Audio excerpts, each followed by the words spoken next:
So let's talk about the top 3 things to do this month if you are in USDA zones 3 through 8.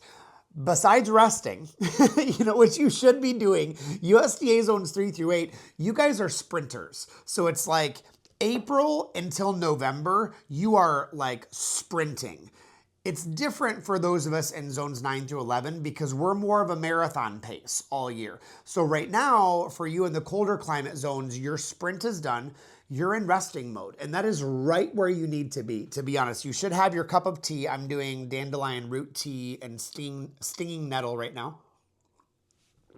Doing a little bit of a midwinter detox. And for you guys, your top 3 things are kind of relaxing. So the first thing that I would be doing if I still lived in Michigan or in Kansas City, I'd be planning, I'd be designing, and I'd be organizing. I'd be getting all of my seed orders ready.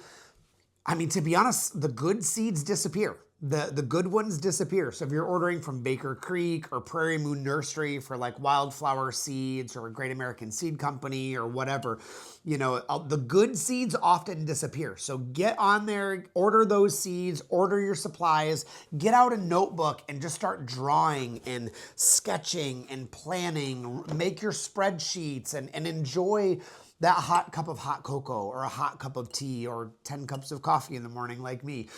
So the second thing that I would be doing in those cooler climate zones, this is your final opportune time to do the planting the pruning in the middle of winter. The best time to do it is end of December, January, the 1st of February, even through the end of February. Now getting into March, the sap does start flowing a little bit, and then especially in April, the sap is really flowing.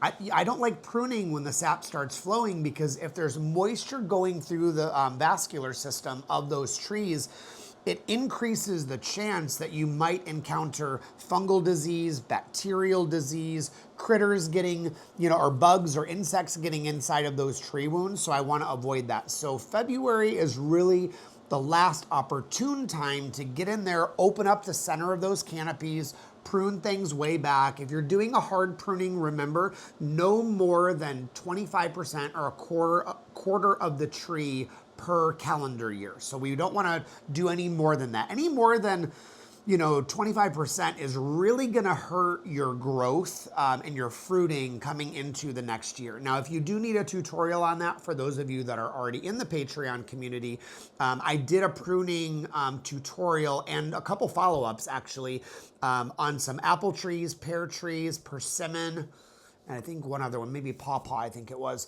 up in Michigan. So it gives you some great examples and visuals of what we're looking for when we do that hard pruning.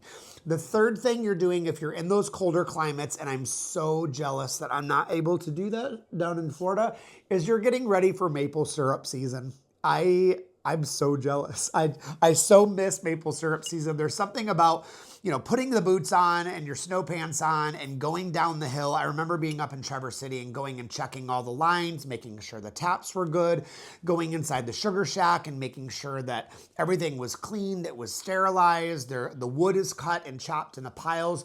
And then February, March, and April, you're starting to watch the barometer, you're watching the weather. You want those warmer days where it's above 40 or 50 degrees and cooler nights when it's freezing, and that is when the sap is going to be the absolute sweetest. And you can tap a lot of other things other than maple. That's just the most common one that people are used to. But maple syrup season is upon you. So if you're one of those tappers, then it's time to start tapping and getting your supplies ordered, which I know some supplies last year, especially the rubber hose lines, if you're doing the longer lines, those were a little bit hard to get last year. So make sure that you get on those things. So those are your top 3 things if you're in USDA zones 3 through 8.